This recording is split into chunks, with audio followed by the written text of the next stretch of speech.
জামাতে আবার কিছু কিছু মানে আপনার পেশাজীবী লোক আছেন, তারা কিন্তু যার যার পেশায় যায় কিন্তু ওনাদের গুরুত্বপূর্ণ জায়গায় কিন্তু বসাই দেওয়া হয়েছে।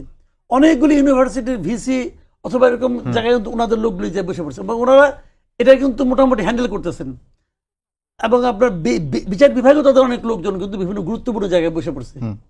তারা খুব বুদ্ধিমত্তার সঙ্গে খেলতেছে। আর বিএনপি বড় দল, তো তারা তাদের কন্ট্রোল করতে পারে না। আপনি 2000 লোককে বিএনপি নিজেরা বহিষ্কার করছে। বাংলাদেশের ইতিহাসে এরকম ঘটনা নাই, নিজের দলের 2000 লোককে বহিষ্কার করে বাংলাদেশের ইতিহাসে নাই। এবং কারাগারের বিরুদ্ধে বিএনপি নিজে যে মামলা করছে।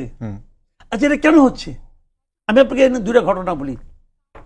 ধরেন আপনার বাড়িতে একজন লোক যে চাঁদাবাজি করলো, আপনি জানেন সে বিএনপির লোক, আপনি জানেন, তো তাহলে আপনি কার কাছে যাবেন?